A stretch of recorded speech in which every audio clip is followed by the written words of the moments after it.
Então, né, gostaria de explicar um pouco como é que vai ser, começar explicando como é que a gente pensou essa noite aqui, né, essa nossa conversa. A ideia é que seja uma conversa mesmo aí, para a gente tirar as dúvidas, relatar algumas histórias, trazer alguns dados sobre o que é plágio, diferentes tipos de plágio, né, situações em que ele acontece, que são muito variadas. E aí, para poder organizar um pouco a nossa conversa, a proposta é o seguinte: eu, Aline, Igor e Fábio vamos ter aí uns 15 minutos, mais ou menos, para poder fazer uma pequena apresentação, né, sobre o tema, que vai servir um pouco assim como um gatilho, um start para a nossa conversa. E a partir de então a gente vai responder dúvidas, conversar, quem quiser abrir o microfone, mandar pergunta no chat, e a gente vai conversando e esclarecendo aí um pouco a partir daquilo que a gente falou. Eu estou aqui de meio moderador da mesa, além de apresentador. Eu vou começar apresentando, esse foi o nosso combinado, porque a ideia é que eu fale um pouco das questões mais básicas mesmo, do que é plágio, os diferentes tipos de plágio. Vou contar um pouquinho também algumas histórias aí que eu já vivenciei com a questão do plágio. Eu vou compartilhar minha tela com vocês, porque como o tempo é bem curtinho, para eu poder não me organizar e não ficar falando de maneira muito desorganizada, eu preparei uma pequena apresentação que eu imagino que vocês estão vendo aí. Se em qualquer momento der algum problema, funciona igual nas aulas, pessoal do Integrado, alguém me avisa, por favor. Mas então, basicamente, nos próximos 15 minutos, assim, que é o start da nossa conversa, né, o início da nossa conversa, eu queria tentar fazer algumas reflexões que giram em torno da pergunta: o que é, afinal, plágio? Parece uma pergunta simples, né?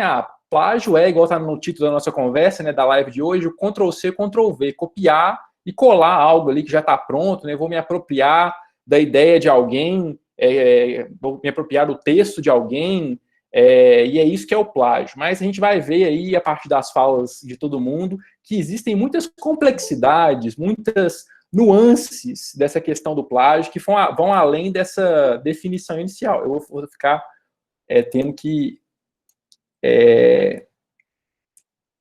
autorizar o pessoal a entrar aqui. Então, quando eu estou diante de um tema novo, né, de uma questão nova, acho que talvez tenha a ver com a época em que eu frequentei escola, inclusive, a primeira coisa que eu faço é ir lá no dicionário. Eu tenho um dicionário bom aqui em casa, que é o Howes, e é o grande dicionário, e eu vou lá e tento olhar lá, procurar o significado que essa palavra e tentar começar a minha reflexão, né, sobre esse tema a partir do significado dicionarizado dessa palavra, né? Não diferente, eu fiz isso aqui para a gente, eu trouxe o significado da palavra plágio segundo o dicionário. E é bem interessante porque esse dicionário que eu tenho aqui, ele além de ter a classificação lá, eu acho que é morfológica, o Igor pode me corrigir, da palavra, né, um substantivo masculino, é bem interessante, e como eu sou um historiador, isso vai voltar já já na minha fala, porque ele apresenta também esse 1789, que está aqui na minha apresentação, a primeira vez em que essa palavra apareceu em português. Nesse caso, né, 1789, o ano da Revolução Francesa, finalzinho ali do século XVIII, contexto do Iluminismo, isso tem tudo a ver com a noção de plágio que é comum até hoje. E aí o dicionário diz lá, né, 2 significados de plágio. O primeiro, que é um ato ou efeito de plagiar. O segundo, esse J ou R ali, é no contexto jurídico, a apresentação feita por alguém, como de sua própria autoria, de trabalho, obra intelectual, etc., produzido por outrem. Então, por exemplo, se eu, como acontece muito, e foi a motivação aí da nossa live, né? Se eu vou fazer uma atividade lá de empreendedorismo com a Aline, sou um aluno, vou fazer uma atividade de empreendedorismo, e aí a Aline passa uma tarefa lá que é sobre algum tema, e eu vou na Wikipédia, ou vou em algum artigo científico, por exemplo, que está lá em alguma base de dados, como, por exemplo, o Cielo, né? E eu copio e colo aquele conteúdo, ou se não, eu leio aquele artigo, aquele conteúdo, e eu reproduzo aquele conteúdo no meu trabalho, sem atribuir, sem deixar claro para a Aline, né, que vai ser minha leitora, de onde eu tirei essas ideias, eu estou cometendo plágio, né? Eu estou me apropriando, eu estou apresentando como se fosse minha as ideias que foram desenvolvidas inicialmente por outra pessoa, né? Então, a definição mais básica aí de plágio, como eu já havia adiantado no início, seria essa. Só que, como eu sou um professor de história, eu sou um historiador de formação, eu sempre me pergunto sobre as coisas, sobre os fenômenos, sobre os processos, nesse caso específico sobre o plágio, pensando a dimensão do tempo, né? Então, será que sempre foi assim? Será que o plágio sempre existiu? Será que a noção que a gente tem de plágio hoje em dia, essa noção básica que está ali no dicionário, ela existe desde sempre? Será que ela nunca mudou ao longo do tempo? Quando que ela surgiu? E aí, então, a primeira pergunta é essa, né? Plágio é um fenômeno novo? É um fenômeno mais ou menos novo. A palavra plágio não é tão nova, na verdade ela é bem antiga, né? Como está aí na apresentação, a primeira vez que essa palavra foi utilizada, ela foi utilizada no latim, na verdade, plágio, lá no século II antes de Cristo, no contexto da República Romana, quem estuda lá no primeiro ano, quem é do integrado, né? No contexto dos conflitos entre patrícios e plebeus, ou seja, entre a nobreza, que tinha privilégios de nascimento, que tinha títulos de nobreza que garantiam esses privilégios de nascimento, e os plebeus, que era a população, de uma maneira geral, a população mais pobre, que não tinha nenhum privilégio de nascimento. No meio desses conflitos, né, tinha várias demandas lá dos plebeus com relação às reformas políticas na República Romana, como, por exemplo, o direito à representação política, o direito a casamento entre os grupos sociais, né, os casamentos mistos, um plebeu poder se casar com uma patrícia, por exemplo, né? E aí um dessas demandas lá era justamente a proibição do plágio. O que era o plágio? O plágio era apresentar uma pessoa livre como sendo um escravizado. Então, Patrício, por exemplo, quando ele pegava um plebeu lá, prendia esse plebeu e apresentava esse plebeu como se ele fosse um escravo, mas ele era um homem livre, essa pessoa, né, esse Patrício, estava cometendo um plágio. E lá, já naquele contexto, era uma prática que era eticamente condenável. E aí muitos séculos foram se passando, né? A noção de autoria, a noção de individualidade, né, passou a ser desenvolvida, principalmente ali com o renascimento artístico-cultural no século XV, século XVI. Os artistas passaram a assinar as suas obras de arte, ou seja, a ideia de que uma obra de arte, de que um livro, ele é a criação de uma personalidade, é a criação de um indivíduo, a criação individual, passou a ser construída ali, principalmente a partir do Renascimento, né? O individualismo é um valor muito importante para o Renascimento. E aí, a partir de então, essa palavra que lá na Roma Antiga, né, tinha esse sentido aí de uma prática eticamente condenável, de apresentar um homem livre como sendo escravo, essa palavra ganhou um novo sentido, principalmente durante o século XVIII, durante o Iluminismo.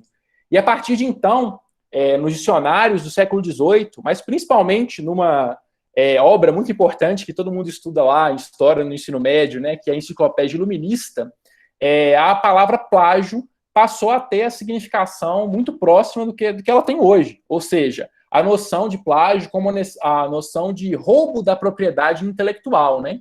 Então, a partir desse momento aí, com o Renascimento no século XV, no século XVI, que é um processo que é aprofundado pelo Iluminismo ali na segunda metade do século XVIII, em que surge, né, se configura essa noção de indivíduo, um indivíduo que tem uma personalidade própria que é capaz de criar algo, ou seja, que é capaz de exercer uma atividade criativa, e as obras que são o resultado dessa atividade criativa passam a ser entendidas como o resultado de uma personalidade.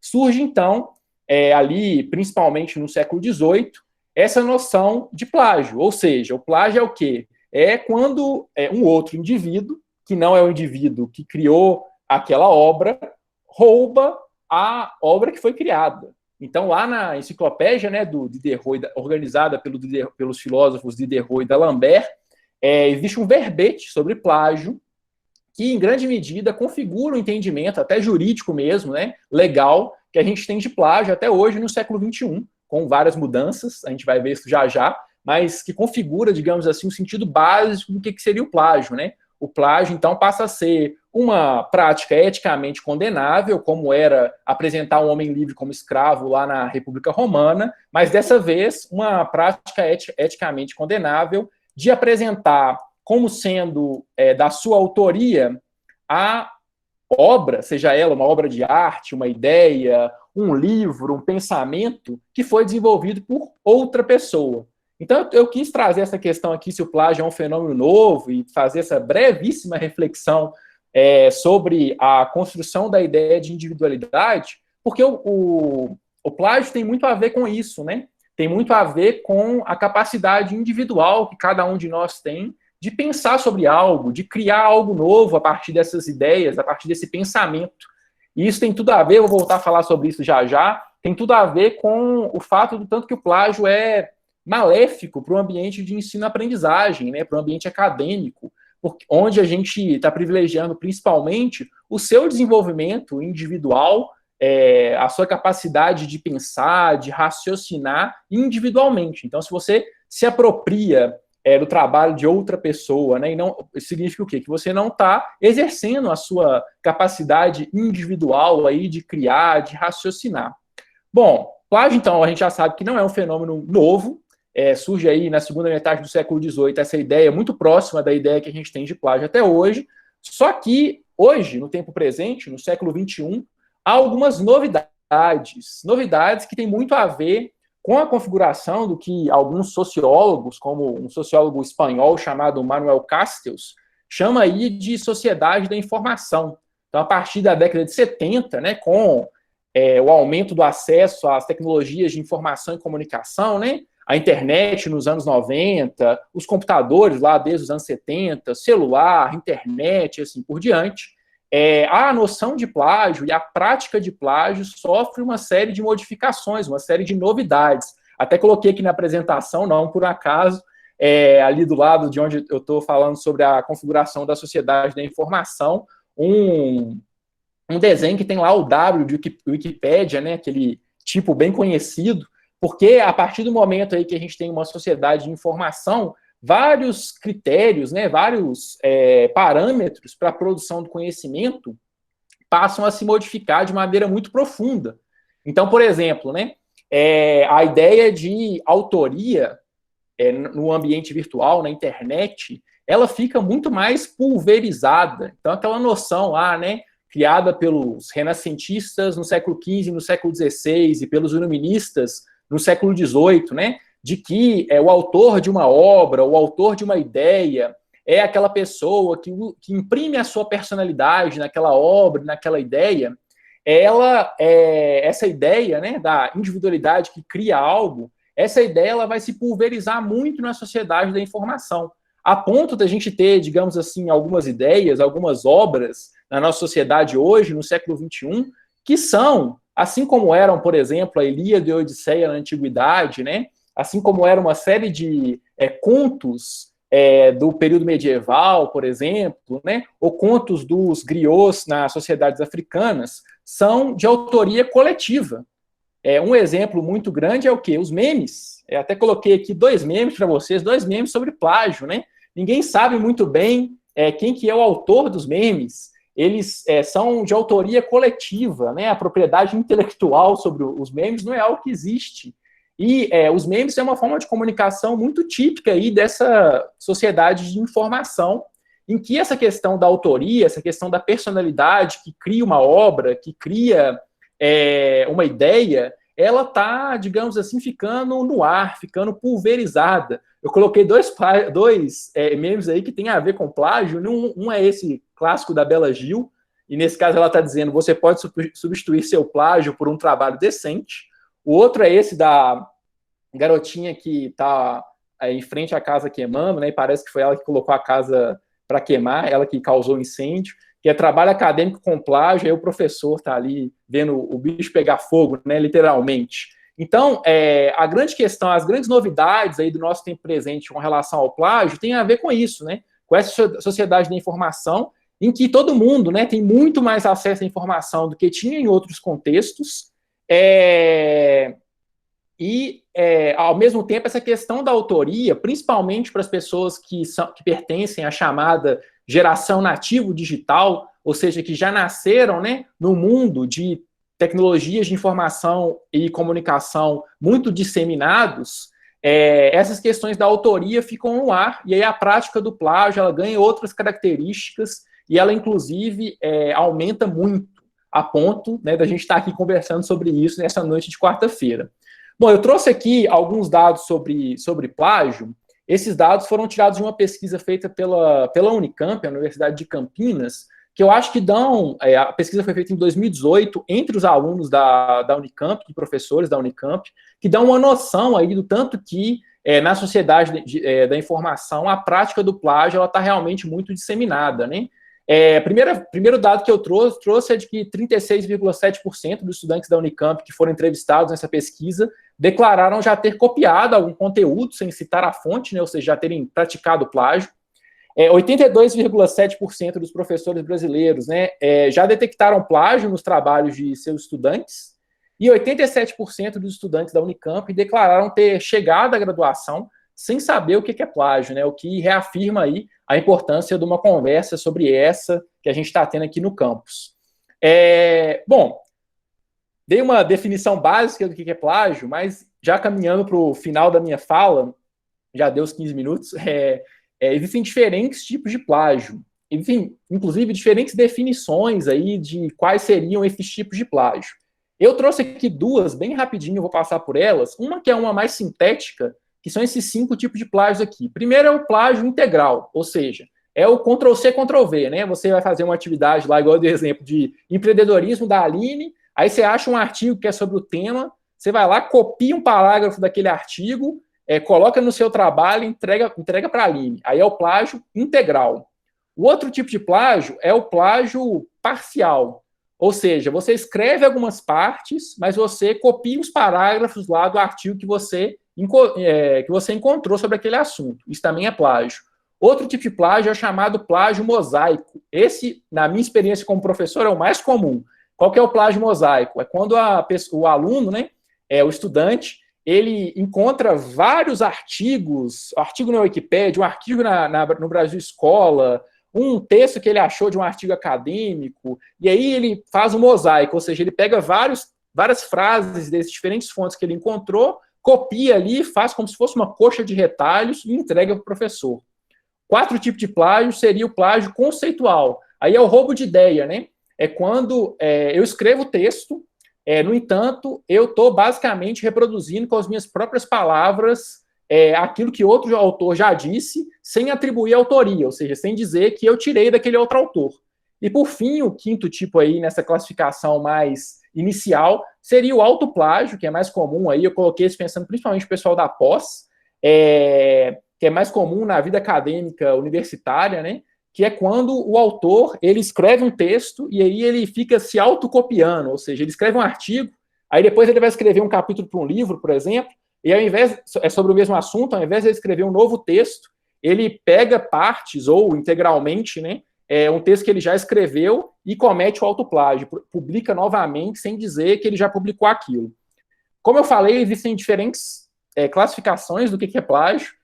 Não vai dar tempo, mas depois eu posso disponibilizar para todos vocês aí essa peça gráfica bem interessante que um dos principais sistemas antiplágio, um dos mais usados em universidades no Brasil e em diferentes outros países, que é o Turnitin, fez com diferentes tipos de plágio. É interessante que é uma escala, né? Vai lá desde o verde, que é o pensamento original, é quando você mesmo produz as suas ideias, até o vermelho, que seria a situação mais grave de plágio, que é a compra e venda de trabalhos, mas passando por diferentes tipos de cópias, né? Então, a cópia entre estudantes, o plágio de código, por exemplo, né, que é muito comum aí no pessoal da informática, o plágio copia e cola, que é esse integral, o autoplágio, o plágio mosaico, uma classificação aí um pouco mais detalhada desses diferentes tipos de plágio, segundo o Turnitin. Além disso, existe, ou por causa disso, né, por causa do aumento do número de casos de plágio no ambiente acadêmico, escolar, né, uma série de empresas tem desenvolvido ferramentas anti-plágio. E é muito interessante contar brevemente aqui uma experiência minha, individual. eu, como pessoal do Integrado já sabe, né, eu fiz parte da minha graduação numa universidade fora do Brasil, e aí lá eles tinham um convênio com uma dessas ferramentas antiplágio, e aí quando a gente escrevia um trabalho, antes da gente entregar o trabalho para o professor, era obrigatório que a gente passasse esse nosso trabalho por essa ferramenta antiplágio, ele dava um certificado, e você tinha que entregar o trabalho junto com esse certificado, ou seja, você mesmo descobria se, às vezes, sem querer, né, de maneira inadvertida, né, o plágio inadvertido, você havia copiado algo ali na hora de fazer o seu trabalho, isso era um pré-requisito. Várias universidades, né, utilizam institucionalmente essa ferramenta aí para poder evitar a prática de plágio. E eu coloquei três exemplos, eu coloquei aqui três exemplos, né? Um que é o próprio Turnitin, que eu falei que é o mais utilizado por grande parte das universidades. O outro que eu coloquei aqui, que ele é gratuito, com limites de caracteres, mas dá para vocês mesmo aí, quando for fazer uma atividade, colocar lá e saber se é plágio ou não, que é o plágio. E o outro, que é o que os professores do campus têm utilizado, né? Que é o próprio Google Sala de Aula aí. Ele tem uma ferramenta para poder identificar o plágio nas atividades que os estudantes entregam nas turmas, né, do Google Sala de Aula. Bom, para concluir de fato, desculpem por ter extrapolado o meu tempo em já 5 minutos, qual que eu acho que são as três características piores aí, né, os três malefícios maiores para o plágio no ambiente acadêmico escolar, pensando principalmente no nosso campus. O primeiro prejudica o processo de ensino-aprendizagem. Nós, enquanto professores, né, eu, enquanto professor, imagino que todos os meus colegas, quando a gente propõe uma atividade para os estudantes, a gente está querendo o quê? Que aquele estudante aprenda. E ele não vai aprender se ele copiar algo já pronto, ele só vai aprender se ele fizer. Se ele raciocinar, se ele escrever. É claro que é importante que ele consulte diferentes fontes e que ele faça pesquisas, mas é importante que ele consiga, depois de estudar e de consultar diferentes fontes, que ele consiga escrever com suas próprias palavras, raciocinar em cima de tudo aquilo que ele estudou. Isso é a efetividade aí do nosso processo de ensino-aprendizagem. Se você copia de algo já pronto, você não está aprendendo, basicamente. O segundo é a ideia de que o plágio ele limita a escola a só uma instituição que reproduz conhecimento, e não uma instituição que produz conhecimento. Vocês, mesmo quem está no integrado ou quem está na pós, independente aí de que momento vocês estão da trajetória acadêmica de vocês, aqui no campus a gente também está produzindo conhecimento o tempo todo. Então, quando o professor ele propõe uma tarefa, você fazer aquela tarefa a partir da sua perspectiva, do seu aprendizado, você está produzindo conhecimento também com essa tarefa. E quando você está copiando, você está só reproduzindo conhecimento. E, por fim, muito importante, a Aline vai falar um pouquinho mais sobre isso, plagiar algo é uma prática de crime, né? Já é tipificada, inclusive, como um crime aí, já tem uma dimensão jurídica desse problema. Bom, inicialmente, assim como gatilho para a nossa conversa, tentando responder o que é o plágio, era isso que eu tinha preparado, a gente pode conversar um pouco mais sobre isso. Queria passar a palavra agora para a Aline. Olá, pessoal, boa noite. Primeiramente, eu queria agradecer muito ao Gabriel pelo convite, agradecer também pela presença de vocês. Eu vou comentar, né, um pouquinho sobre esse lado jurídico do plágio, especificamente em relação a essa dimensão da propriedade intelectual. Apesar, né, de não ter formação na área do direito, então a minha explanação aqui, né, ela vai ser de alguma maneira sem qualquer intenção de extrapolar esse assunto, né, de explorar todo o potencial jurídico dele, mas espero contribuir aí com as discussões, né, então eu preparei também uma apresentação para vocês, eu vou compartilhar aqui, e espero, né, que possa contribuir também para as discussões de hoje.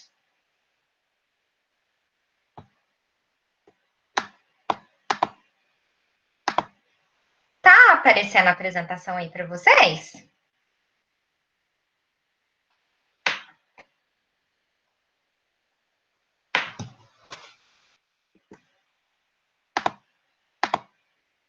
Ah, beleza. Então, falando um pouquinho sobre a propriedade intelectual, né? É muito comum no dia a dia, né, da nossa rotina escolar acontecer comentários desse tipo, né? E até existem vários memes também e brincadeiras relacionados a essa questão da cópia de trabalho, né? E aí a gente traz hoje para essa discussão a questão dessa dimensão legal do plágio, né? Que também vai se somar aí a uma dimensão ética, que aí eu vou deixar nas mãos do professor Fábio, né? Que com certeza vai poder discutir melhor sobre isso, mas que também compõe uma questão, como o Gabriel já mencionou, de ser uma prática ilegal. Então, a propriedade intelectual, gente, ela surgiu justamente com o objetivo de estimular a criação de novas invenções, para que os inventores eles pudessem ser de alguma maneira protegidos. Porque pense só, você se dedica durante um tempo, né? Às vezes um longo período, para poder criar algo. E aí, quando eu digo criar algo, eu estou me referindo a uma música, a um texto, a uma inovação mesmo, né? De produto, de processo, enfim. Seja qual for o tipo de invenção, a pessoa se dedicou, ela investiu seu tempo, seus recursos, dinheiro, muitas vezes, para poder resolver algum problema ou para criar algo que venha, né, a somar aí na nossa sociedade. E se de alguma maneira não houvesse uma proteção em relação a isso, isso seria um grande desestímulo às novas criações. Poxa, eu ficava um tempão criando um produto e depois qualquer um poderia explorar ele comercialmente e ganhar dinheiro em cima de algo que fui eu que me dediquei para criar. Então, pensando nisso, para excluir esses terceiros não autorizados, né, de explorar uma determinada invenção, foi criada a propriedade intelectual. Então, conceitualmente, é um conjunto de mecanismos e institutos jurídicos, inclusive, que visam proteger a criação humana, para que o inventor ele possa explorar a sua criação, né? Receber as recompensas aí pela sua própria criação. As leis em relação à propriedade intelectual, elas são amplas, né? E claro, vão existir diversas peculiaridades e tratamentos jurídicos também diferenciados, mas existem dois pontos centrais que vão se aplicar aí aos diferentes tipos de propriedade intelectual. O primeiro deles é que qualquer criador desses objetos que foram protegidos, eles têm direitos sobre a sua obra. Esse direito ele é legalmente assegurado e essas pessoas elas podem ceder ou licenciar esse direito a terceiros, ou seja, ela pode ceder se eu quiser doar a minha criação para alguém, passar essa criação para alguém, ou eu posso licenciar, né, numa linguagem mais comum, a gente poderia dizer vender, alugar, né, emprestar algum recebimento, né, alguma recompensa a esse meu direito de exploração. Além disso, é importante a gente dizer que o titular desse direito, ele precisa garantir, né, que o exercício dessa exploração, desse bem, dessa criação, não seja contrária à lei ou às funções sociais. Então, eu não consigo proteger algo que vai de contra as nossas leis, que vai de contra os nossos princípios, as nossas funções sociais. Posto isso, a gente pode dizer, então, que propriedade intelectual vai ser o conjunto de todas as criações que o intelecto humano consegue criar. Então, eu posso falar aí para vocês de obra musical, criação literária, pintura, escultura, o pessoal da informática, os softwares, né, que são criados, aplicativos, tecnologias, enfim, toda criação humana que foi concretizada de alguma forma, a gente atribui o termo propriedade intelectual. E aí eu reforço com vocês a questão da concretizada, porque as ideias, elas não são protegíveis. Ou seja, de alguma forma, a minha criação ela tem que estar materializada, constituída de alguma forma. Eu não consigo, eu tive uma ideia de fazer um veículo de teletransporte, mas você consegue concretizar, fazer isso funcionar na prática? Não. Então, você não consegue proteger essa ideia. Quando você conseguir fazer isso funcionar, aí você pode proteger essa criação sua. Então, a gente chega num ponto que a gente vai criar uma divisão aqui, né? Com o pessoal da gestão, a gente costuma agora falar um pouco sobre a propriedade industrial, que é uma subdivisão da propriedade intelectual, onde a gente vai falar de marcas, de patentes, né? Que são todas possíveis de proteção e que elas exigem aí um registro dentro do nosso Instituto Nacional de Propriedade Industrial, que é o INPE. Então, se eu crio um produto, se eu tenho uma marca, se eu faço um desenho industrial, eu protejo essas criações por meio desse registro nesse órgão.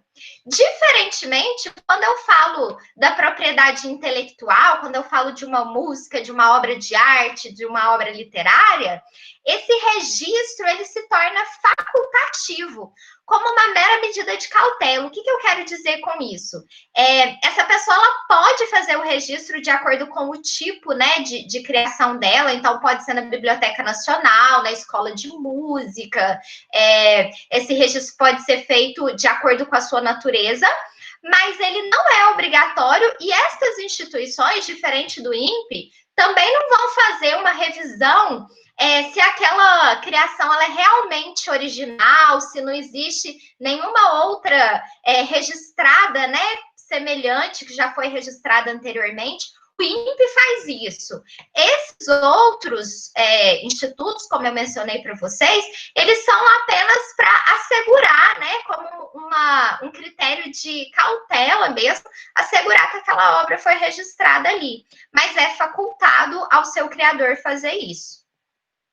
Então, a gente chega, né, a um ponto que eu acho que é central aqui na nossa discussão. E aí, Ctrl+C, Ctrl+V pode?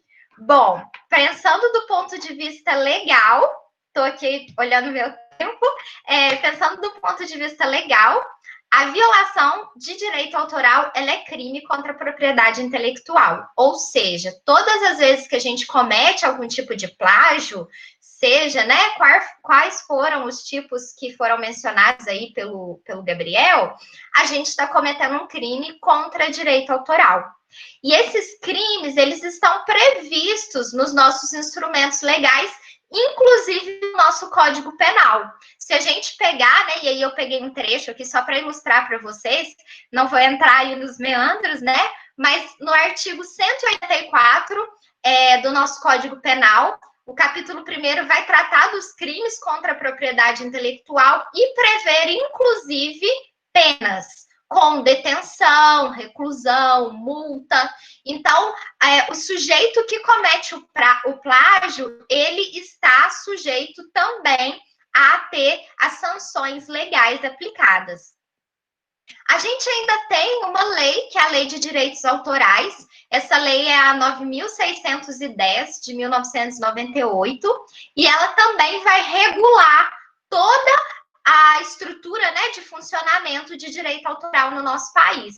Inclusive, por meio desses instrumentos jurídicos, né, a gente já teve diversos resultados de ações movidos contra pessoas que praticaram o plágio. Então, não é incomum a gente ver, mesmo que anos depois, pessoas perdendo título de graduação porque cometeu plágio no TCC da graduação, pessoas que perderam título de mestrado e doutorado porque cometeram plágio na sua dissertação, na sua tese.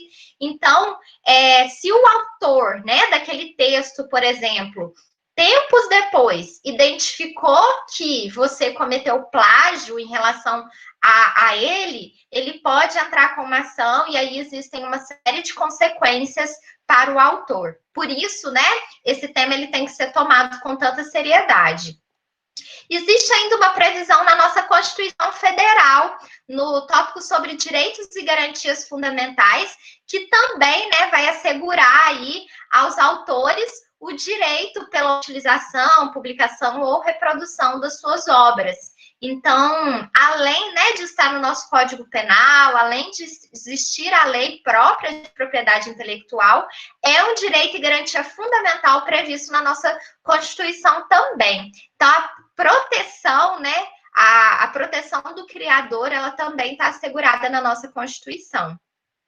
E, por fim, a nossa Declaração Universal dos Direitos Humanos também traz, no artigo 27, uma menção a esse direito. Então, eles vêm dizer que todos têm direito à proteção dos seus interesses morais e materiais ligados a qualquer produção, seja ela científica, literária, artística, que seja da sua autoria. Então, assim, o que eu estou querendo reforçar existe um aparato legal e que isso tem funcionado no nosso país nesse ponto de vista, de que quando um autor ele vai requerer os seus direitos por uma prática de plágio, né? Isso tem sido assegurado e esses direitos eles têm sido garantidos aí, né, legalmente. Bom, pessoal, então brevemente é isso, né? Claro que existem as particularidades de cada caso, mas de uma forma geral, assim, a mensagem que eu queria trazer para vocês, que eu queria passar hoje, é que a gente deve procurar, né, sempre agir de acordo com o que é correto, legal e eticamente também, né, vamos dizer assim, recomendado. Então, se você está consultando uma outra fonte, se não foi você quem escreveu aquele trecho, ou se não foi você o autor daquela obra, cita quem foi o autor, né? Vamos dar os créditos para quem realmente foi o autor, porque isso valoriza o trabalho, né, do criador. Se coloquem no lugar, né, de quem passou ali tempos, dias, meses, às vezes anos elaborando um determinado trabalho, para que, né, você fosse lá, pegasse e se apropriasse daquilo como se fosse seu. Então, eu acho que para além de uma dimensão legal, da gente pensar, né, nesse aspecto de estar cometendo um crime e tal, mas a gente pensar nessa dimensão humana, da gente se colocar no lugar do outro e perceber, né, que existe uma criação, existe algo que precisa ser reconhecido e valorizado ali no trabalho de uma outra pessoa, né? E aí, quanto a isso e quanto a essa dimensão, aí eu tenho certeza que o nosso colega Fábio, ele vai poder trabalhar e conversar melhor com vocês a respeito.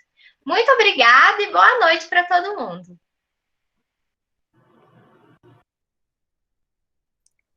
Obrigado, Aline, pela reflexão muito boa, vai ajudar a gente a pensar várias coisas e conversar mais daqui a pouco.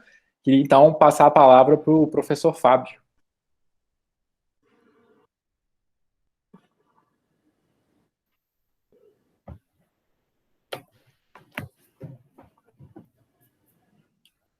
Boa noite a todas e todos. Obrigado, Gabriel. Gostaria, né, de iniciar agradecendo o convite aí, muito gentil que você me fez para participar. Claro que filósofo, né, quando alguém chama para participar de alguma coisa, é um bicho meio chato, né, Gabriel? O cara vai, né? Se for aparelho digestivo do Tiranossauro Rex, o filósofo vai dar um jeito de estar lá, o miserável vai sentar lá e falar alguma coisa sobre aquilo, né? Então, estou aqui, né? Mas com muita alegria. Assim, na verdade, a gente fica até sem saber muito como iniciar, né? Eu estou aqui ouvindo vocês falando, né? O Gabriel, depois a Aline, e é tão bacana a gente poder escutar os colegas, a gente acaba fazendo pouco isso, né? Inclusive, Gabriel, pedi licença aqui, fazer um parênteses, né?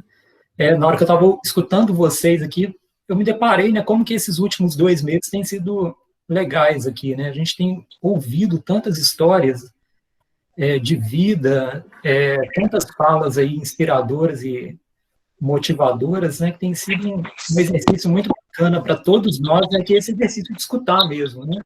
Inclusive o autor que eu me deparei hoje para me preparar aqui para essa apresentação, que é o Rubem Alves, ele fala muito sobre isso, né? Da importância da escuta mesmo, como que é importante a gente fazer um diálogo, se preocupando menos com o falar e mais com o escutar, né? E eu acho que esses últimos eventos, né, desde do mês de vivências culturais, fala aí, professor, e hoje vocês dois, né, dessa forma aí tão bacana nesse início, fazendo com que a gente se exercite mesmo, né, no ato aí de escutar, tá? Então, agradeço mesmo essa oportunidade. Bom, gente, então, o Gabriel me convidou, né, eu fiquei muito indeciso, né, sobre o que eu ia dizer, e acabei me voltando mesmo para essa questão da ética, porque seria ali a primeira ligação, a ligação mais direta do assunto com a filosofia. Mas eu queria muito deixar claro assim, alguns pressupostos da ética, né, nesse caso, porque quando a gente pensa nessa palavra, né, ética, a gente fica achando que quem vai falar sobre ela vai chegar com uma lista do que se pode, do que não se pode fazer. Ou então, gente, tem alguém com o microfone aberto porque tá. Obrigado. Então, a gente fica pensando muito, né, nessa questão de do que se fazer, não se fazer, como se a ética fosse uma lista, né, ou então uma conduta, né, e o filósofo fosse meio que uma Glorinha Calil, né? Os mais antigos vão reconhecer só essa piada, os alunos acho que não, mas uma espécie de Glorinha Calil ali da moral, né? A gente vai dizer o que pode, o que é etiqueta, o que é chique e o que não é, né? Mas não é bem assim, né? A ética, para a filosofia, ela é uma reflexão. Ela é uma área da filosofia mesmo, né? Ela é a ciência da moral, mas a ética ela é basicamente uma reflexão quando se trata da ética dentro do campo da filosofia. E aí vocês podem pensar, mas, poxa, a gente está falando aqui sobre plágio, né, conduta. A ética não esquece dessa dimensão prática das nossas ações, né? A gente age, a gente escolhe, a gente tem a liberdade para falar sim ou não nas diversas ocasiões com as quais a gente tem que se deparar, mas a diferença da ação do ser humano para a ação de qualquer outro ser vivo é que a nossa ação é sempre uma ação reflexiva. Por mais que a gente tenda, né, a achar que o ser humano tem hora que age sem pensar, a gente tem muita expressão, mas não é bem assim, né? A reflexão faz parte intrínseca da nossa ação. Então, é dentro desse contexto que eu queria falar um pouco sobre o plágio, né? Até para não entrar numa questão muito que ia ficar quase que moralista, né? Que o plágio vai levar vocês para o inferno ou vai fazer com que vocês sejam más pessoas, né? Não é bem esse o ponto, né? Eu acho que quando a filosofia fala da dimensão ética e tenta mostrar a ligação da ação, da prática, com a necessidade da reflexão, o que ela está querendo dizer é que todas as vezes que nós temos que tomar decisão, e o plágio implica uma decisão, né, em fazer ou não aquilo, a gente se coloca numa situação de ter que pensar sobre aquilo, né, ter que tomar uma decisão que ela é consciente e que vai trazer um confronto individual, subjetivo, né? Então, quando eu aceito plagiar alguma coisa, o que está pressuposto nisso é um movimento que nós temos que aceitar e confrontar ao longo da nossa vida, que é uma disputa, um confronto com a gente, né? É um confronto conosco, né? Nós nos colocamos eticamente ao longo da vida, e o plágio é uma dessas situações, em ocasiões que nós temos que pensar, né, por que eu estou fazendo isso, o que isso diz sobre mim, o que isso representa, né, para mim, ou sobre quem eu sou. Então, quando a gente fala em eu moral, para a filosofia, a gente está pensando menos em regras, em normas, e a gente está pensando mais em uma autorreflexão. Então, o primeiro ponto, né, da minha fala aqui seria a gente pensar o plágio, e aí vocês podem, né, claro que individualmente, estender essa reflexão para outras ações da vida, pensar no plágio como uma das várias situações ao longo da vida em que a gente vai ter que se defrontar com as nossas ações. Eu falei aqui da liberdade, e agora, quando eu falo em nos defrontar com as nossas ações, estou falando em responsabilidade. Claro que tem uma dimensão legal nisso, né, de direito criminal, tudo isso, como a Aline muito bem explicou, mas o confronto mais imediato, né, ou a consequência mais imediata do plágio é aquela consequência que ele traz para que a gente reflita sobre a nossa ação, né, as nossas decisões, e a partir desse jogo é que a ética consegue se transformar num instrumento filosófico de desenvolvimento de cada um de nós, né? A gente se desenvolve enquanto indivíduos, enquanto pessoas, na medida em que a gente aceita a necessidade dessa reflexão sobre os nossos atos. Tá? Então, eu queria muito assim, deixar essa primeira base aí, né, de reflexão sobre a ética nesse ponto de vista mesmo, né? Gente, a nossa vida ao longo da vida, a nossa luta ao longo da vida, melhor dizendo, é com a gente mesmo, né?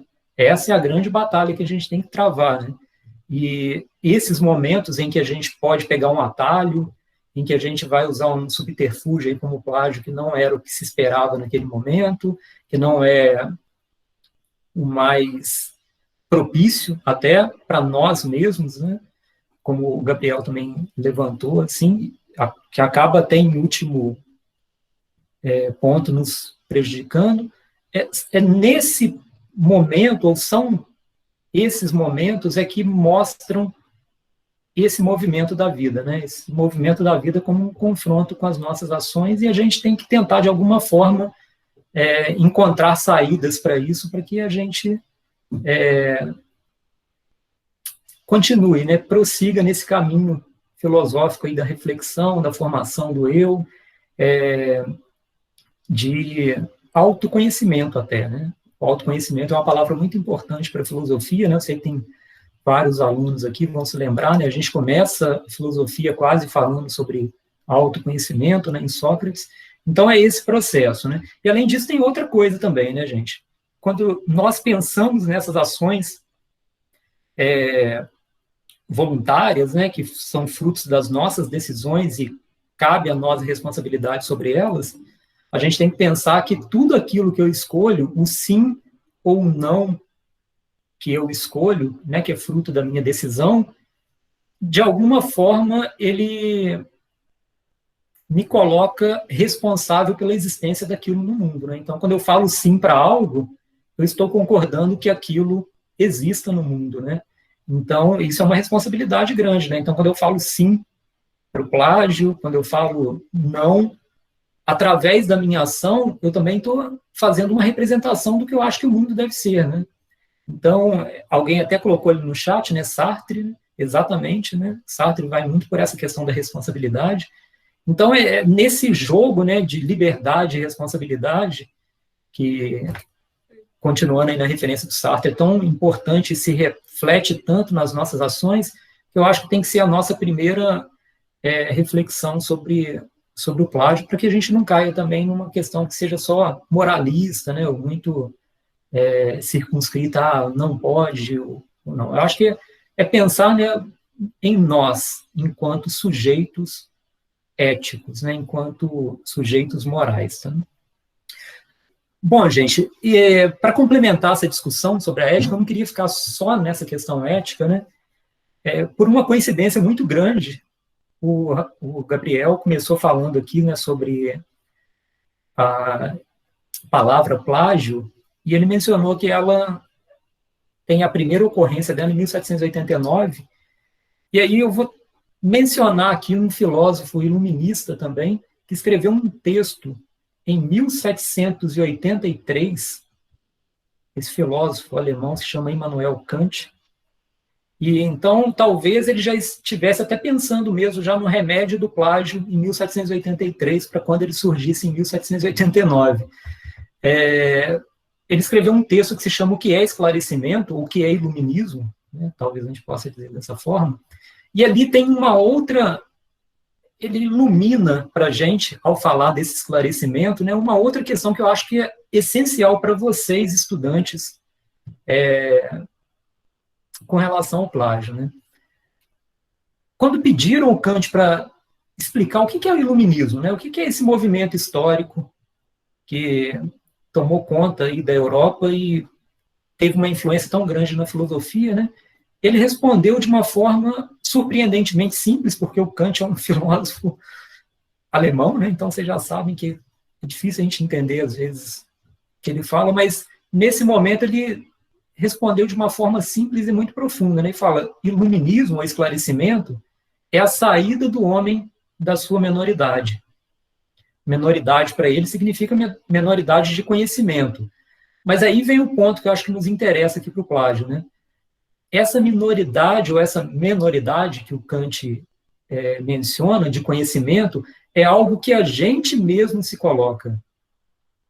Então, nós, através das nossas ações, o Kant também era muito preocupado com a dimensão prática da ação humana, a gente, através das nossas ações, a gente se coloca, se limita, né, se torna menor ou se torna maior.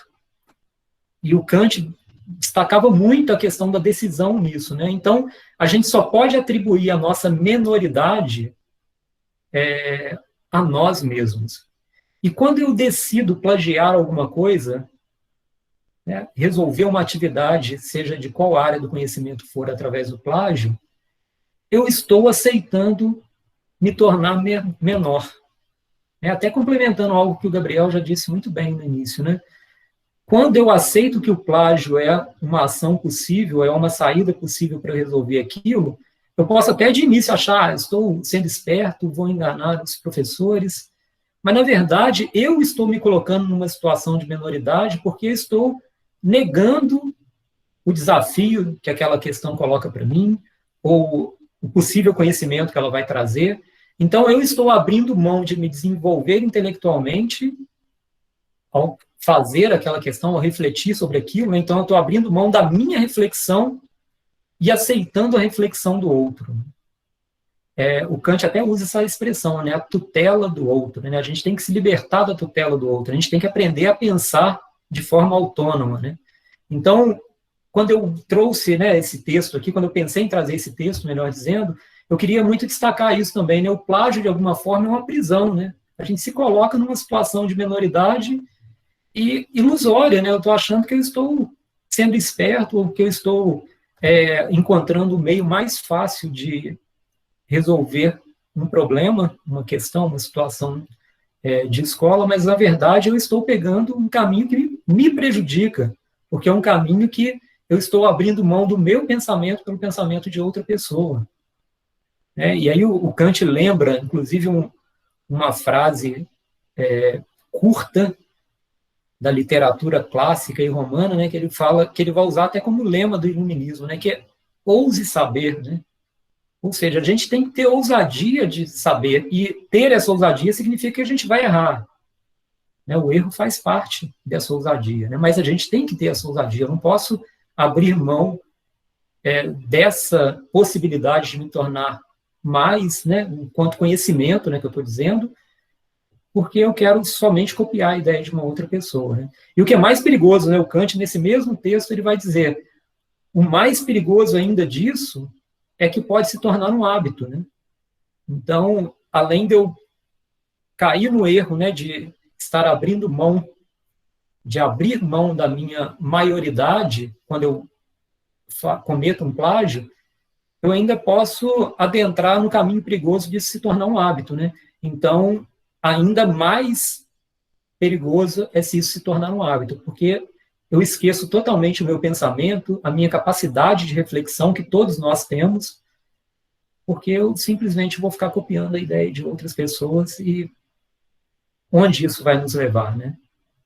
Bom, gente, eu não quero me estender aqui muito, eu acabei nem marcando aqui o horário, espero que eu não tenha me estendido muito, e agora eu tenho que falar sobre o aparelho digestivo do Tiranossauro Rex em outra palestra. Então, eu me despeço aqui, gente, agradecendo demais o convite, e sempre muito bom, né, poder ouvir diferentes perspectivas sobre o assunto.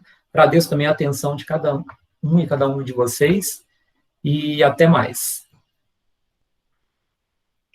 A gente que agradece, Fábio, aí pelas excelentes reflexões. É bom que a gente foi, sem combinar, né, foi encontrando várias interfaces aí entre o que eu falei, o que a Aline falou e agora o que o Fábio falou. Bem legal aí, bem interessante. Não vou continuar falando muito também, porque historiador é igual filósofo. Se tiver de falar sobre o sistema digestivo, sobre o T-Rex também, eu vou arranjar uma coisa para falar. Então eu vou passar a palavra para o Igor, para ele compartilhar algumas reflexões aí com a gente sobre o tema do plágio. Ô, Gabriel, eu liberei minha imagem aqui, cara, mas não sei se está aparecendo para vocês. Você pode confirmar para mim, por favor? Não tá não, Igor. Peraí, deixa eu entrar e sair de novo da reunião, um minutinho. Beleza, sem problema.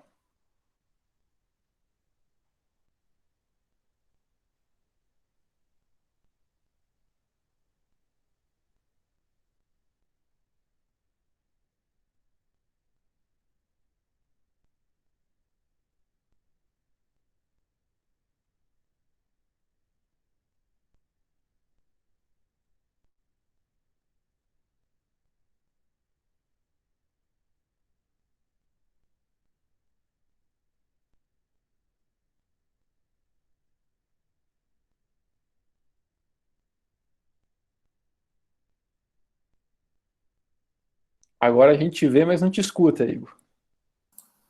E agora? Agora sim. Cara, porque eu vi que o Fábio tinha colocado aquele fundo desfocado, aí eu fui plagiar para ver se tinha, como é que fazia isso. Aí eu achei aqui no Google, instalei a extensão, acho que deu algum problema aqui. Mas aí o grande segredo da tecnologia que o Bruno me ensinou é que sempre tiver alguma coisa dando errado, você reinicia que todos os problemas resolvem, né? Aí eu saí, entrei, não deu certo. Bacana. Então, vou tentar acrescentar um pouco as reflexões aí dos meus colegas. Primeiro, meu nome é Igor Alves, sou professor na área de linguagens, aqui do Instituto Federal do Sul de Minas, Três Corações, para quem não me conhece. E queria agradecer o convite do Gabriel, agradecer a presença de todos e dizer que eu me sinto honrado aí por tão ilustríssima companhia. E para não tentar ser redundante, né, no que vocês já falaram, que foi tão interessante do ponto de vista ético e reflexivo, né, do ponto de vista legal e também do ponto de vista histórico, eu vou direcionar um pouco para como é que isso acontece no contexto, não vou levar muito para o âmbito acadêmico, né, apesar de ser uma coisa muito relevante, acho que a Aline levantou alguns pontos disso também, né, eu até comentei ali no chat que uma coisa que me lembrou, que eu acho que está mais ou menos no mesmo tipo de dilema ético, que é a questão de mentir em currículo. Né? Não é exatamente um plágio, né?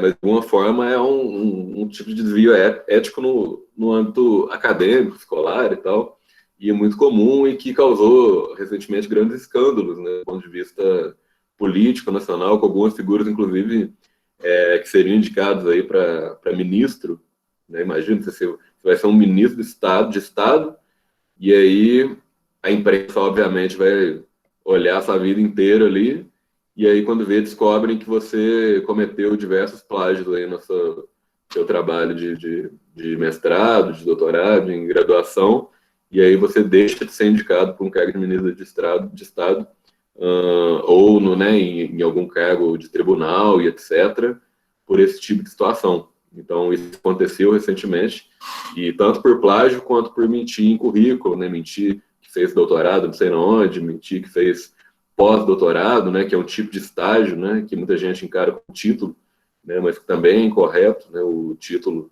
seria doutor, né? Aqui no Brasil é muito comum se falar, eu sou pós-doutor, né? Como se pós-doutor fosse alguma coisa acima do doutor, né? E não é bem assim no mundo inteiro, né? Enfim, é uma outra questão relevante. O que eu queria fazer aí para a gente refletir no âmbito da linguagem e no campo de trabalho que me é mais caro, que vocês estão mais acostumados a ouvir eu falar, é no Enem, né? O Enem tem, do ponto de vista do plágio, do ponto de vista... a Cláudia falou que aqui no Brasil não acontece isso, né? Claro, nem um pouco.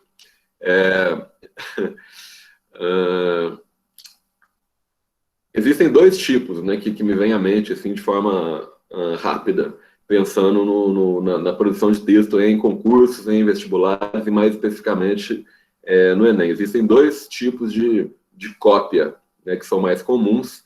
Uma delas é mais tipificada dentro da matriz de correção das 5 competências do Enem. As 5 competências do Enem, elas têm 2 competências, que é a 1 e a 4, que são competências linguísticas. A 1 tem a ver com erros ortográficos, né, desvios normativos, e a 4 tem a ver com o uso de mecanismos linguísticos necessários para a construção da argumentação, no sentido de se organizar a coesão e a coerência do texto a partir de índices, aí, termos conectivos, referenciais, sequenciais, etc. Do ponto de vista argumentativo, no Enem, a gente tem 3 critérios. A gente tem o 5, que é uma proposta de intervenção relacionada ao problema abordado, que sempre vão ser problemas, né, onde a própria natureza do texto é dissertar e argumentar, né, falar sobre e defender o ponto de vista, que é ótimo, né, se nós formos pensar que esse tipo de prova abre caminho aí para que o Estado financie o estudo, assim como financia aí dos estudantes do Instituto Federal. Então, a redação nada mais é do que uma maneira, a única parte, né, da prova onde efetivamente você pode se colocar como indivíduo, né, a única parte da prova onde você pode mostrar uma visão crítica a respeito da realidade social dentro da qual nós estamos inseridos. E todos os temas sempre são temas relevantes dentro de todo o embrulho social que nós estamos inseridos cotidianamente. Sempre é relacionado a problemas aí no nível nacional, e isso é muito bacana, e essa proposta de intervenção tem justo a ver com isso, né? Você analisa e discute, argumenta, e no final você fala, ó, não é só apontar o dedo, né? Tá errado. No final eu quero que você fale, pô, mas como será que eu posso propor soluções de melhoria, de se amenizar os problemas e tal, né? Essa que é a parte legal. Tudo é legal, né? Mas essa é a parte que eu acho mais interessante. E aí tem 2 outros critérios que têm a ver com a argumentação, que é o critério 2 e o critério 3. O critério 2, ele tem a ver com relacionar áreas do conhecimento para defender uma tese dentro do tema proposto, dentro dos limites estruturais do texto interpretativo e argumentativo. E é esse aí que vai trabalhar diretamente com a ideia de plágio. Isso é muito interessante, né? A matriz do Enem, na redação, ela trabalha de 40 em 40 pontos. Por mais que você possa ter uma nota quebrada, você tirar, por exemplo, 100, em vez de 120 a 80, porque são 2 corretores, se tiver um desvio maior do que 80, 3 corretores. Então, se tiver uma média quebrada, pode ser que você fique com a nota no meio, entre os 2 corretores, né? Isso é claro.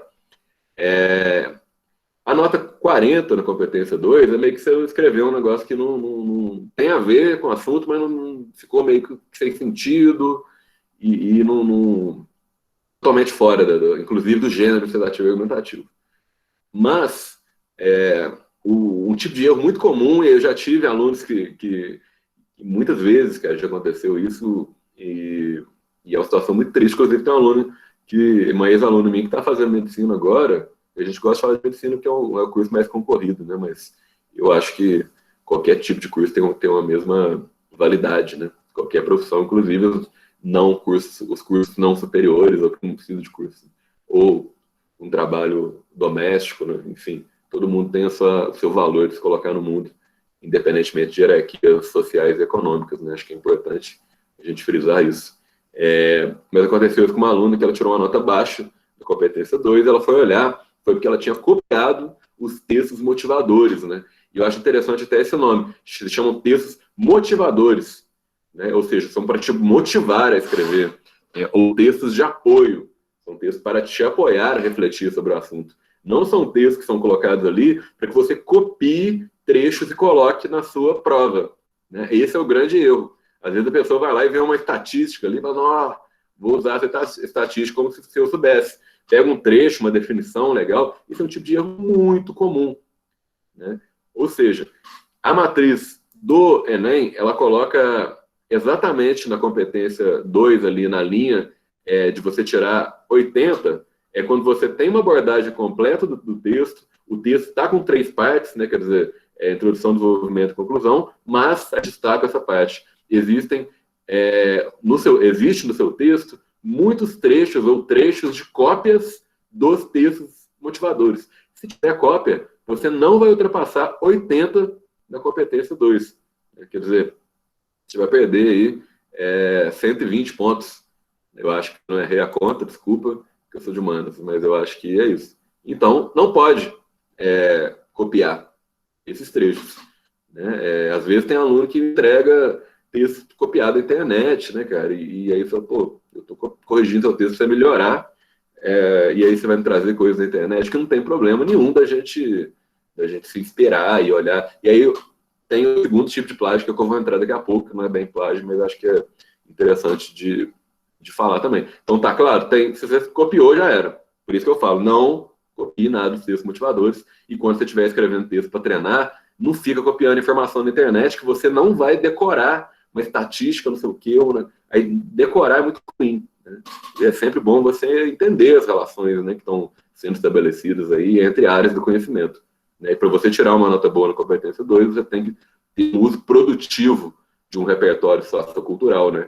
O que é um repertório sociocultural? É você relacionar áreas do conhecimento, sejam elas quais forem, né, para defender uma tese dentro do tema proposto. Quer dizer, defender um posicionamento, defender um ponto de vista a partir de áreas legitimadas, né, a partir de uma argumentação legitimada pelas áreas do conhecimento. E pode ser da cultura, pode ser da filosofia, pode ser da biologia, pode ser da história, pode ser da matemática, pode ser da economia, pode ser do direito, pode ser da administração, e etc. A Natália pergunta, e se eu citar a fonte dos textos motivadores? Pode? Não, também. Porque a questão ali é que você tem que usar o seu conhecimento prévio. Você tem que demonstrar para o seu corretor que você tem um arcabouço teórico para discutir o assunto. Né? Se você ficar preso àquele texto, a nota vai ser diminuída. Então, eu não recomendo que você faça nem citar a fonte. Ok? E aí tem um segundo tipo de plágio dentro desse primeiro que eu estava falando, que não é o outro que eu vou falar ainda, que é o nível 120. Quer dizer, o nível, você não pode ultrapassar a nota 120 na competência 2 se você usar de um repertório baseado nos textos motivadores. Eles usam exatamente esse termo. Qual a diferença de cópia e baseado? É muito comum que os alunos peguem, isso aí, né, também para fazer dever, a galera faz muito isso, né? Acho que até o Gabriel comentou isso, que é falar de forma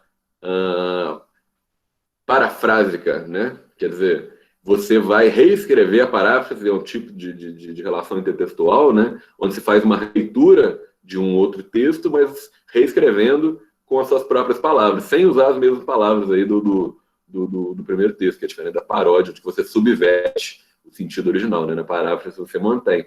Então, se você fizer uma relação parafrásica ali, com os textos motivadores, ou seja, você usar o que está escrito lá, escrevendo com as palavras, você não vai tirar 80, mas sua nota, independentemente que você fizer o resto do texto inteiro, você pode fazer um repertório super legal, e sua nota não vai ultrapassar 120. Quer dizer, você vai perder 80 pontos aí, que podem ser um diferencial, porque vai se acumular aí com as outras notas. Beleza? Então, o ideal é que você o quê? Olhe, inclusive se tiver uma ideia ali, que tiver os textos motivadores, use outra ideia. Né? Não existe nada, nenhum assunto no Enem, eles não vão te perguntar sobre o aparelho digestivo do Tiranossauro Rex, né? Que é um negócio que possivelmente você não vai saber falar muito bem. Mas, se isso cair como tema da redação do Enem, você pode muito bem usar um conhecimento que você tenha de biologia, você pode falar de alimentação, né? Você pode falar que na época do Tiranossauro Rex, as comidas que existiam talvez não seriam as mesmas, a gente não tinha, né, o fogo, e que talvez ele não tinha geladeira, quer dizer, você pode usar os conhecimentos históricos, relacionar com a tecnologia, você pode entrar na filosofia, né, e pensar que a noção de responsabilidade do Tiranossauro Rex, como diz o Sartre, né, não era a mesma que a nossa, que pode ter uma ideia de que se todo mundo fizesse aquilo que eu fizer, se é o mundo que eu queria viver, o Tiranossauro Rex não estava nem aí para isso, ele queria só comer. Né? Repara, estou falando de brincadeira, mas para mostrar que qualquer assunto, cara, a gente consegue pegar o nosso conhecimento prévio e tentar discutir a respeito dele, na medida que a gente tem um manejo com a linguagem e com todo o conhecimento prévio que a gente tem. Ô, Gabriel, como é que tá meu tempo aí? Manda no chat isso para ver se eu estou me estendendo muito. Eu falei que eu ia falar só um pouquinho. Então é isso. Então, para você tirar aí na competência 2, 160 ou 200, você tem que ter um uso produtivo do repertório, que é você não se basear nos textos motivadores e também você pegar o seu conhecimento prévio, relacionar as áreas de conhecimento para defender um posicionamento sobre aquele tema. Ok? Mais uns 3 minutos, tá ótimo. E aí tem essa questão que eu queria falar. A competência 3 ela já tem a ver com a organização do projeto de texto, né? Que é a gente conseguir organizar começo, meio e fim, retomada, não deixar a ponta solta no desenvolvimento da argumentação. Quer dizer, não falar uma coisa na introdução e depois não ser retomado, não relacionar esses pontos. Um negócio que é muito comum, que eu acho que tem muito a ver com a competência 3, com a perda de nota na competência 3 no Enem, é o uso de texto modelo, que eu não gosto. Às vezes a galera decora determinados inícios, né, de textos, determinados finais, ou determinados repertórios específicos, e todo texto que cai você usa exatamente esse texto que é modelo da redação nota 1000, que algum youtuber coloca lá e fala que tirou uma nota muito boa e tirou a nota 1000, não sei o que, não sei o que. Para quem escreve muito mal, não tem nem noção do que está fazendo ali, talvez você pegar um texto modelo te ajude a tirar uma nota mais mediana, né? Mas a ideia do repertório sociocultural é justamente que você coloque aí um conhecimento prévio que você tem que se relacione ao problema que você está discutindo. E possivelmente textos previamente decorados, né, não vão contemplar em sua totalidade a problematização que aquele assunto requer. Essa que é a questão. Então, possivelmente, você pode não tirar 200 na 2, porque não vai ter um uso produtivo do repertório, porque ele não é pertinente ao tema, e possivelmente você pode ter um problema na competência 3, perder nota na competência 3 também, por não conseguir organizar a relação desses repertórios adequadamente. E tem a ver também com cópia, porque é simplesmente decorar um texto que não é seu e ficar mudando só a palavra-chave. Eu não faço isso nas minhas aulas, né? Eu não recomendo isso para os alunos, por quê? Porque eu acho que a grande sacada, a grande beleza, né, do estudo da prática escrita do ponto de vista afetivo, do ponto de vista crítico e do ponto de vista criativo, é que você consiga se colocar, né, na palavra, né, na linguagem, que é a forma de nós nos relacionarmos com o mundo, com nós mesmos e com a sociedade dentro da qual a gente está inserida. Né? Então aí a gente vai ser mediado por o que alguém disse e simplesmente decorar isso, né? Eu acho que não é legal, assim, não é por aí que nós vamos nos emancipar aí enquanto cidadãos, né? O Paulo Freire, esse, para terminar minha fala, fala que a toda leitura de um texto precede a leitura do mundo, né? E eu acho isso muito interessante, né? Que a nossa leitura de mundo, ela precede sempre a leitura de qualquer texto. E aí eu acrescento, né, com o perdão da ousadia, a fala do Paulo Freire, que a qualquer processo de escrita precede a nossa escrita e a nossa maneira de se inscrever no mundo. Né? Então, na medida em que nós estamos colocando palavras, seja verbalmente ou colocando elas no papel, é uma maneira de se colocar no mundo. Né? Então, por isso que a gente tem que tentar sempre ser original, ser criativo, ser realmente quem a gente é e tentar se expressar por essa ponte que são as palavras. Né? E, acima de tudo, fazer isso de forma honesta, fazer isso de forma sensível, fazer isso de forma afetiva, por que não? Né? Para que nós, a partir disso, possamos ajudar, né, na escrita filosófica, histórica, econômica, social, de um mundo aí cada vez melhor, né? De um mundo, né, cada vez mais autônomo e um mundo que se aproxime das utopias que nós temos, de um mundo que eu tenho certeza que todos nós temos melhor do que o que está aqui agora. Por isso que eu acho que é muito relevante que nós sempre pensemos aí de forma minimamente autônoma, por mais que nós sempre estejamos inscritos com a tradição. Né? Nós sempre estamos olhando para trás, né, para escrever o agora em direção ao futuro, né? Isso não tem problema nenhum. Né? Mas a gente tem que tentar, como diz o Paulo Lenis, que eu sempre repito essa frase, né, isso de querer ser exatamente aquilo que a gente ainda vai nos levar além. Né? Então, como ser quem nós realmente somos, né, se a gente quiser tentar ficar copiando o que outros falaram, o que outros fizeram? Acho que não tem jeito. Então, acho que é por aí minha contribuição. Agradeço novamente ao Gabriel pela oportunidade de falar para vocês e pela honra aí de estar tão bem acompanhado né, pela Aline, pelo Gabriel, pelo Fábio, aí, são pessoas aí que sempre me deixam aí boquiabertos com as coisas que eles falam e, acima de tudo, me fazem aprender muito. Muito obrigado, boa noite, qualquer coisa, como sempre, estou à disposição. Valeu. A gente que agradece, Igor. Saiba que é recíproco também, sempre aprendo muito com vocês e já estou aqui escutando a fala, enfim, da Aline, do Fábio, agora a sua, pensando várias coisas, várias questões aí, outras, para além até do plágio. Então, queria agradecer muito o aceite do convite de vocês e as falas que trouxeram várias reflexões muito pertinentes, interessantes. Muito obrigado, realmente, do fundo do coração.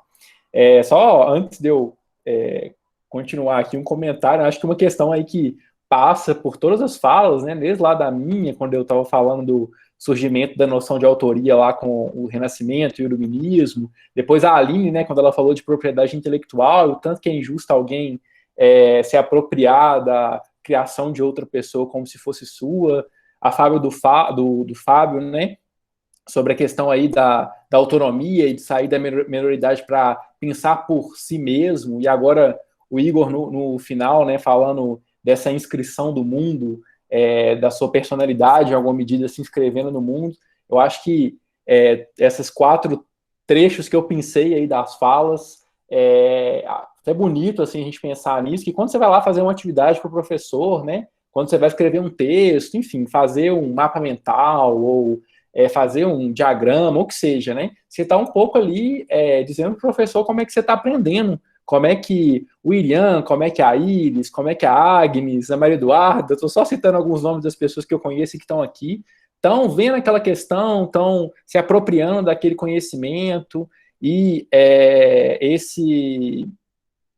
essa individualidade que cada um está colocando ali naquela tarefa, né, é algo muito importante. Assim, eu como professor valorizo bastante isso. Eu acho que isso é parte do que faz o processo de ensino e aprendizagem ser tão legal. Bom, várias perguntas foram sendo feitas aí e respondidas no próprio chat, mas antes da gente concluir, caso alguém tenha alguma questão para poder fazer, alguma dúvida que ficou, algum comentário, esse é um momento reservado exclusivamente para isso, então podem ficar à vontade.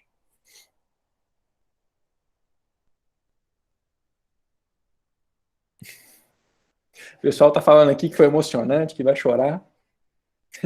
Eu sou canceriano, então... Então, o João tem 2 perguntas, né?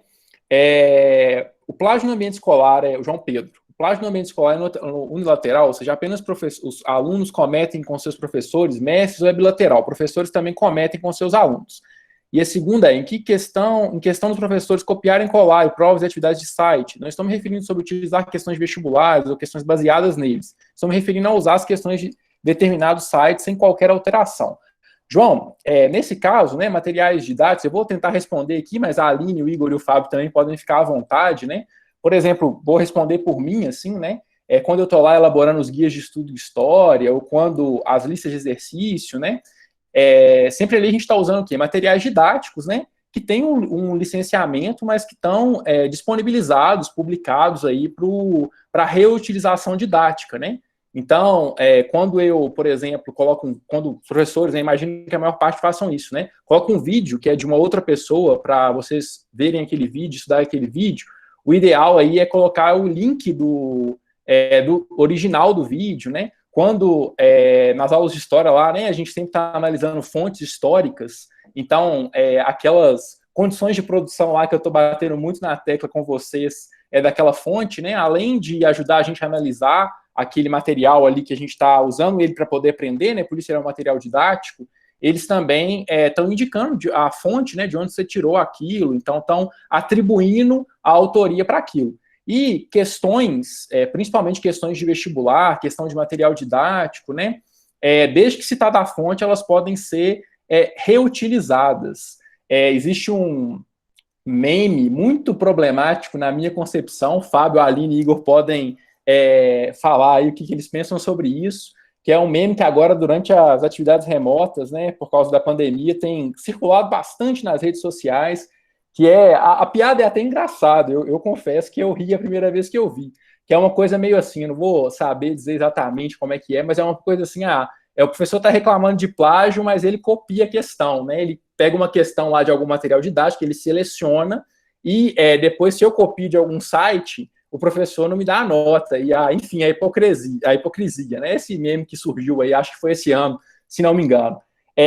Mas assim, isso é uma subversão muito grande do que é o processo de ensino-aprendizado, né? O professor está ali selecionando o material, selecionando as atividades. Eu, como professor individualmente, gosto muito de fazer atividades que são autorais, né? Eu mesmo faço, mas não é uma obrigação do professor. O material didático ele serve para isso, né? O professor ele tem aí à disposição dele um repertório de atividades que ele pode selecionar e pode utilizar com seus alunos para poder criar uma situação de aprendizado.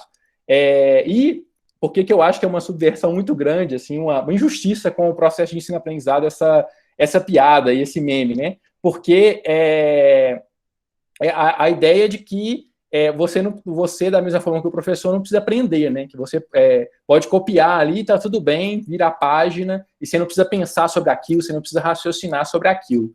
Então, respondendo a sua pergunta, já falando de outras questões aí que envolvem a sua pergunta, é mais ou menos isso que eu tenho a dizer. Claro, Aline, pode ficar à vontade também, Fábio e Igor, se quiserem comentar alguma coisa. Eu só respondi porque eu já estava com a fala, mas podem ficar à vontade. Não, perfeito, assim, sua resposta, Gabriel. Só uma coisa que talvez, né, porventura também possa ajudar a esclarecer, quando a gente comentou, né, que um autor ele pode licenciar ou ceder a sua obra, é importante a gente dizer isso porque existem alguns autores, né, alguns criadores que optam por liberar, por ceder esses direitos, né? Então, por exemplo, lá no nosso campus, a gente usa o LibreOffice, que tem os direitos liberados, né, para que a gente possa utilizar gratuitamente. Algumas plataformas, elas liberam esse acesso para que a gente possa ter o direito livre de utilização. É diferente da gente piratear o Windows, por exemplo, né, como é uma prática comum, às vezes, no nosso cotidiano. E assim também acontece com algumas obras, inclusive algumas que caem no domínio público, né, por uma questão legal. Existe aí uma parte, né, do direito que vai se reservar a isso. Então, cerca de 70 anos depois que o autor ele vem a falecer, começando do janeiro subsequente a esse falecimento, começa a contar um prazo para que esse direito ele se esvai, né, para que ele acabe. Enfim, então existem vários tipos de, vamos dizer assim, de liberações, né, de cessões desses direitos. Tem autores que podem optar pelas licenças lá, né, copywriting, que a gente conhece mais, que aí a gente tem que realmente deve ao autor os seus direitos, né? Mas também existem alguns que são liberados. Então, é só para a gente poder fazer essa diferenciação, porque existem alguns casos que a gente pode aproveitar, né, para poder consultar algumas obras e algumas inovações sem pagar ao seu autor pelo direito. Então, existem músicas com conteúdo autoral liberado que a gente pode usar sem pagar pelo uso daquela música. Direito de imagem, que acontece muito com quem trabalha, né, nessa área de marketing, de publicidade, que eu sempre comento com o pessoal da administração. Existem sites que a gente pode usar imagens com os direitos autorais livres, assim como softwares, né, que eu comentei. Então, assim, só para ponderar isso que eu não falei, né, na apresentação. Então, existem os que são livres, os que são pagos, existem alguns que você pode só pedir autorização, e tendo essa autorização você pode utilizar. Então, tem esses meandrozinhos do direito aí, só para acrescentar, que eu não tinha comentado. Fábio falou que ia comentar também. Eu queria comentar só a primeira questão que o João Pedro fez, primeira pergunta. A segunda acho que ficou bem respondida, né, a questão do material didático e a complementação que a Aline fez. Mas com relação à primeira pergunta, João, acontece sim, sobretudo em universidade. Já vi alguns casos de professores que montam projetos de pesquisa, fazem, ou então algum tipo de bolsa, alguma coisa, faz o aluno escrever, ou a aluna escrever o trabalho, e depois publica como sendo dele. Então, inclusive, é algo que vocês, né, que podem seguir aí pelo caminho acadêmico também ficarem atentos, porque isso eventualmente pode acontecer e é legal que vocês estejam cientes disso para saber até os direitos de vocês, né?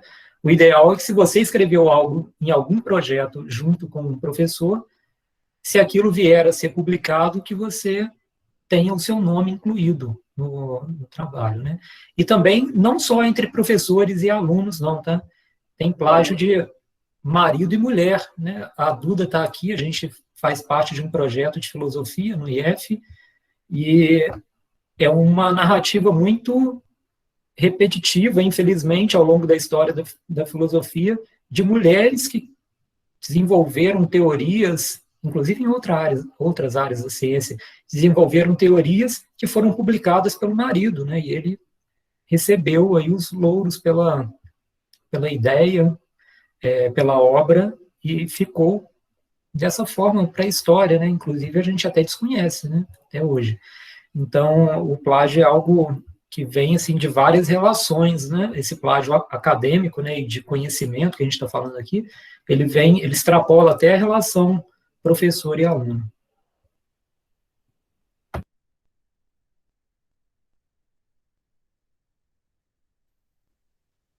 Bacana, Fábio e Aline, obrigado pelos comentários aí, complementaram bastante a resposta, né, as perguntas do João.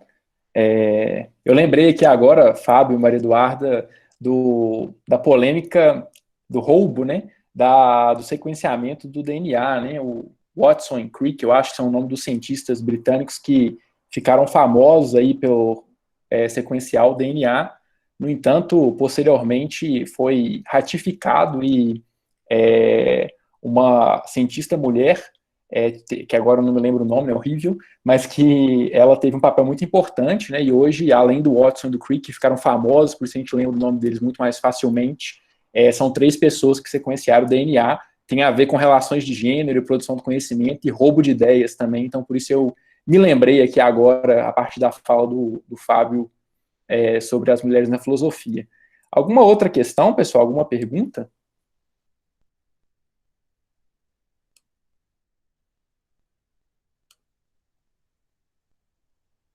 Sim, são vários exemplos. Eu até tenho um cartão postal que está em algum lugar, que agora, obviamente, não vou achar, que é no cartão postal é uma aquarela com a história retificada, digamos assim. E aí tem os 3, né? O Watson Crick, tem a cientista também que sequenciou o DNA, e são muitos casos realmente. Mais alguma questão, pessoal?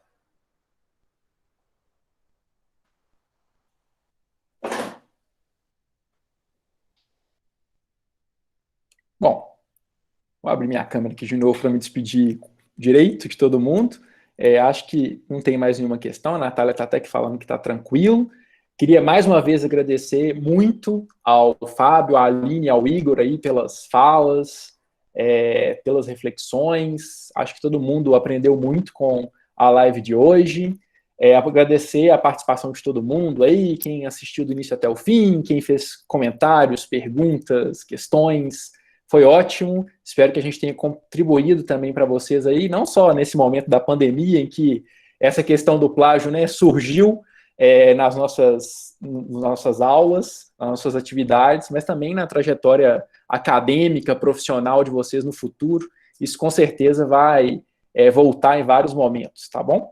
Então, muito obrigado a todo mundo, ninguém tendo mais nada para poder falar, boa noite, bom descanso e até mais. Tchau. Obrigado aí, galera, a todos. Cláudia aí, pessoal pedagógico, alunos, professores, teve bom demais. Valeu. Obrigada, pessoal. Foi ótimo participar com vocês. Um abraço. Valeu, gente. Um abraço e até breve.